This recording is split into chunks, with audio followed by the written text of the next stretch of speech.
Today I'm going to share with you 10 vegetable hacks that I use all the time in my garden. These hacks will help you grow food for free and with less effort. And at the end, I'll share the best hack that will make your vegetable grow faster and produce early. Let us begin. When you're done with egg cartons, you don't have to throw them away. Instead, you should always keep them for starting potatoes and starting seeds. Last year we used our egg carton for starting potatoes, and I'll put a clip up so you can see our potato harvest. To start our potatoes, we want to remove the sprouts from winter because they are long and aren't healthy. We then place them in our egg carton and put our egg carton in a bright window. I'll link to a video above and down below in the video box showing you the exact way we start our potatoes. A second thing egg cartons are good to use for is for starting seeds. With an egg carton, you can take it and fill it with soil. Then next is I'll gently press it down using a second egg carton. The soil will settle and you may have to add a little bit more soil, but then you could use it for starting seeds. If hard food times was to come, this next hack could save you. Last year we grew potatoes from only the potato sprouts. And from those plants, we harvested some potatoes. It wasn't the best harvest, but part of the reason could have been that we was giving our other potatoes more attention. Take a jar, fill it with some water, and pop some seeds in. This hack worked especially well with your crops like your peas and your beans, but it'll also work for pepper, tomatoes, and much more. After 6 hours, you want to make sure you drain the water and plant them, because if you let them sit for too long, the chances of them rotting will be much higher. This next hack is super easy to do for when planting seeds that will ensure you get a good germination. To do this next hack, what you want to do is you want to grab some seeds. And now we are going to make some dimples for planting. And then plant one seed per cell. Now there's one seed in every cell, and we're going to add one more seed to each cell. So now there will be a total of 2 seeds per cell. For seeds that you don't have a lot of or that are very expensive, you could just add 1 per every other cell. So this cell here has 2 seeds, but this cell has 1 seed. This method of planting is known as oversowing. You plant too much so that in case one of the seeds don't germinate, you still have plants to put in the other spot. It's basically like an insurance for seed germination. First, we're going to cut our tomato like this.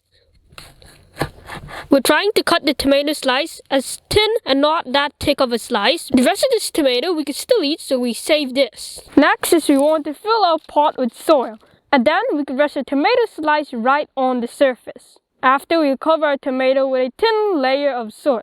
The next is we're going to use a watering can to water our tomatoes that is in here just to keep the soil moist. You could also regrow many kitchen scraps like sweet potatoes, ginger, and you could also regrow celery, lettuce, and a whole bunch of other kitchen scraps.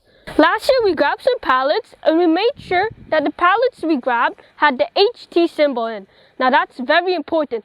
HT stands for heat treated, so it means that it's not treated with chemicals. If you see a pallet with MB or SF on it, those are chemicals. So you can't use those pallets for raised beds because they'll hurt your plants. With a circular saw, we cut up our pallet into boards. Then we burned them so that the wood would last longer. Then we took our pallets to the garden and we assembled the whole raised bed together. This is how it looks. The next hack is a really simple one, but it's one of my favorites. In the spring is when I'll take some cardboard boxes and I'll undo some of them. I place them down in my pathway all throughout my garden and then cover it in a thick layer of mulch. With this hack, you may see a weed or 2 popping up, but it'll stop most of them. But it is important that you do this hack now when there's less weed, so it works better. An extra mini tip is that you don't have to buy bagged mulch. If you call your local tree service and ask, you could get free wood chips and save a ton of money. The next hack will get you free herb plants for the rest of your life, and it's super easy to do. You can either buy herbs from the grocery store that comes in packet, or you could take some from a friend's herb patch. Ideally, you save the ones that has no damage on them. Put them in a glass filled with water and in the brightest spot you have available. In about 1 to 3 weeks time, they will develop their own roots for unlimited free herbs. Basil and mint works especially well for this hack, but you can also use other herbs too.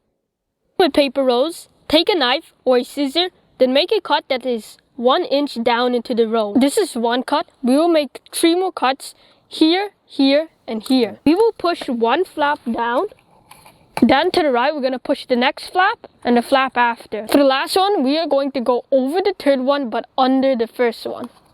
You can make a bunch of these for free and use them for starting seeds. Last year, I saved some milk jugs to make a free drip irrigation. So I got a tack and I made a tiny hole in the bottom of it. You want the hole where the water will come out to be at the bottom of the milk jug because the water will stop at the level that you have your hole at. After, you want to fill your milk jug up and leave the cap off. Then you can place them on raised beds and near plants. This method will water your plants deeply and will cause the roots of your plant to grow more down, which causes the plant roots to become stronger.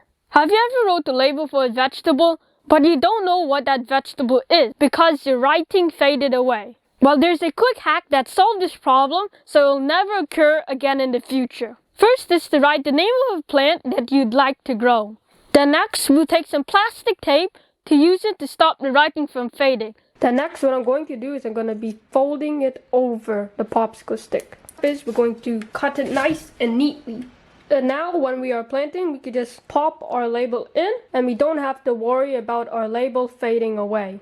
Now, for those of you who made it to the end, it's time to reveal the secret for fast-growing vegetables and how to get them to produce early. That hack is taking weeds, which we hate as gardeners, and turning them into a free miracle fertilizer for our plants. First is to gather a bunch of weeds that you have around the garden. The more types of weeds you put in the bucket, the better your fertilizer will work like a miracle. I go in depth on each type of weed does for your fertilizer, and I'll link to that video above and in the video box. Then with your bucket of weeds, fill it with water. And now it'll take about 1 to 2 weeks for the nutrients to seep out and become a liquid fertilizer for your plants. But that's the slow way, and there's a faster fertilizer you can make that you could use the same day. So watch this video over here where I'll show you how to do both methods.